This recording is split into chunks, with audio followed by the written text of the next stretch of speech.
దయాప్రాప్తురాలా, నీకు శుభం. దేవుడు నీకు తోడై ఉన్నాడు. దేవుని దూతకు వందనములు. ఈ శుభవచనం ఏమిటో తెలుసుకోవచ్చునా? మరియా, భయపడకుము, నీవు దేవుని వలన కృప పొందుదువు. నీవు గర్భము ధరించి కుమారుని కని ఆయనకు యేసు అని పేరు పెట్టుకుని, ఆయన గొప్పవాడై దేవుని కుమారుడుగా పిలువబడు. అయ్యో, నేను పురుషుని ఎరుగని దానిని, ఇది ఏలాగ జరుగును? పరిశుద్ధాత్మ నీ మీదకి వచ్చును, సర్వోన్నతుని శక్తి నిన్ను కమ్ముకొనును గనుక పుట్టబో శిశువు పరిశుద్ధుడై దేవుని కుమారుడుగా పిలువబడు. దేవునికి వందనములు. మీరు చెప్పిన వాటిని జరగను.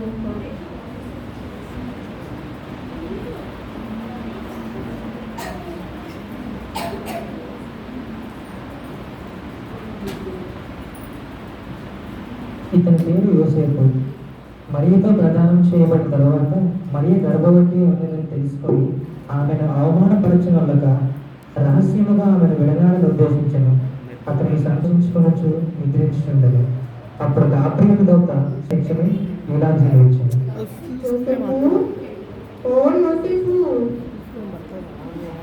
ఎవరు నన్ను పిలిచినది? దావీదు కుమారుడైన యోసేపు, నీ భార్య అయిన మరియను చేసుకుంటకు భయపడకుము. ఆమె గర్భము ధరించినది పరిశుద్ధ ఆత్మ వలన కలిగినది. ఆమె కుమారుని కనును, తన ప్రజలను వారి పాపముల నుండి ఆయనే రక్షించును కనుక ఆయనకు యేసు అని పేరు పెట్టుకుంది. యోసేపు నిద్ర మేలుకొని ప్రభువు దూత తనకు చెప్పిన ప్రకారం చేసి తన భార్య అయిన మరియను చేర్చుకొనెను.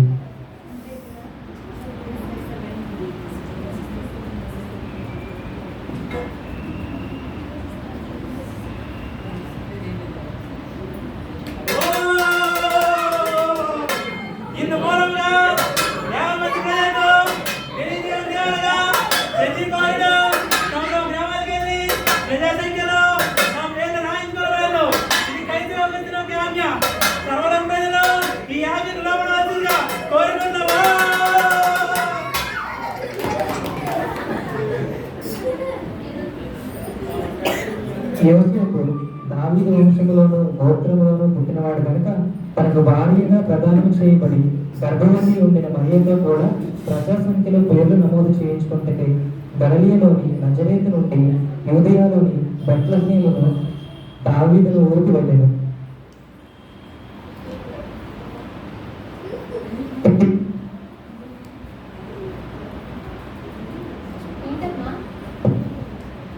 ఏంటమ్మా వచ్చారు? నా భార్య నిండు చూడాలి. మీ ఇంట్లో కొంచెం ఏమైనా స్థలం ఉంటే ఇస్తారా? క్షమించండి అమ్మా, మా ఇల్లు అంతా ఖాళీగా లేదు. వెళ్ళండి వెళ్ళండి. ప్రతి చోట ఇదే పరిస్థితి ఎదురై కాలం గడుస్తున్న కొద్దీ మరియకు అర్థమైంది తనకు బిడ్డ పుట్టబోయే సమయం దగ్గరగా ఉందని.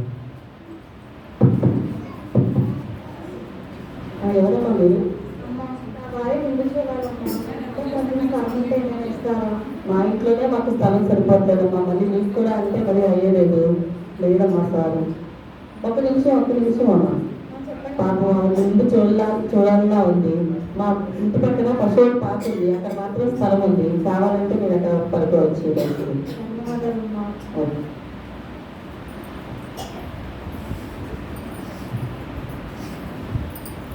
రాజైన హేరోదు దినములలో యూదా దేశ బెత్లెహేములో యేసు పుట్టిన పిమ్మట ఇదిగో తూర్పు దేశపు జ్ఞానులు యెరూషలేమునకు వచ్చారు.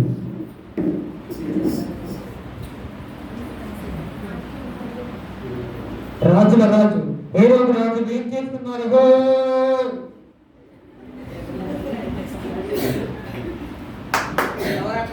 చిత్తమంగ ప్రభు, తూర్పు దేశం నుంచి జ్ఞానులు మిమ్మల్ని చూడడానికి వచ్చారు.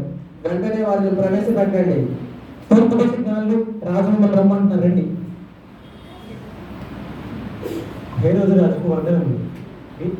రాజా, మేము తూర్పు దేశ జ్ఞానాలు. నా పేరు జస్పర్. నా పేరు మెల్కీషెదెక్. నా పేరు బెల్తెషాజర్. యూదులకు పుట్టబోయే రాజు ఎక్కడున్నాడు? మేము ఆయన నక్షత్రాన్ని చూసి ఆయన పూజించవలసి వచ్చింది. చెప్పండి, ఆయన ఎక్కడున్నాడు? లోకరక్షుడు ఎక్కడ ఉన్నాడు? యూదపు రాజు ఎక్కడ ఉన్నాడు?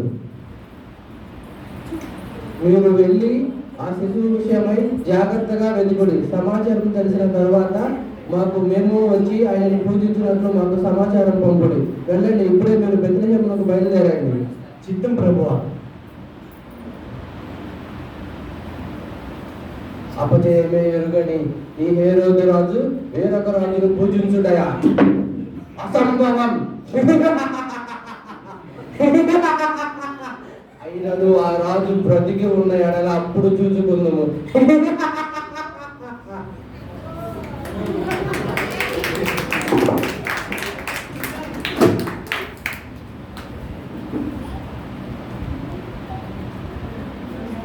ఆ దేశంలో కొందరు గొర్రెల కాపరులు పొలములో ఉండి రాత్రి వేళ చలి కాచుకొని చుండగా ప్రభువు దూత వారి వద్దకు నిలిచాను. వారి వద్దకు వచ్చి నిలిచాను. ప్రభు మహిమ వారి చుట్టూ ప్రకాశించినందున వారి మిక్కిలి భయపడేది.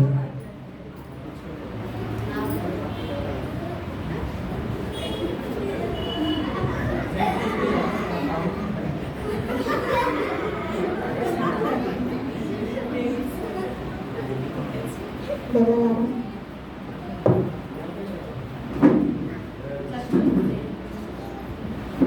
భయపడుతుంది. ఇదిగో ప్రజలందరికీ కలుగులో మహా సంతోషకరమైన సువర్తమానము నేను మీకు తెలియజేస్తున్నాను. దావీదు పట్టణమందు నేడు రక్షకుడు మీ కొరకు పుట్టి ఉన్నాడు. ఈయన ప్రభువైన క్రీస్తు. దానికి ఇదే మీకు ఆనవాలు. ఒక శిశువు పొట్టి గుడ్డలతో చుట్టబడి తొట్టులో పరుగు ఉండగా మీరు చూచెదరు. ఇప్పుడే వెళ్ళి మీరు ఆ శిశువును చూసి ఆనందించి ఆయన స్తుతించండి. అందరూ ఆ శిశువుని చూచి అత్యానందపడతలై సర్వోన్నతమైన స్థలములలో దేవునికి మహిమయు ఆయన ఇష్టమైన మనుష్యులకు భూమి మీద సమాధానమును కలుగును గాక అని అందరూ ఆ బాలుడైన యేసును స్తుతించురు.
నశించిపోయిన దానిని వెనక్కి రక్షించుటకు కొన్ని వేల సంవత్సరాల క్రితం యేసుక్రీస్తు మన కొరకు ఈ భూమి మీద జన్మించున్నారు.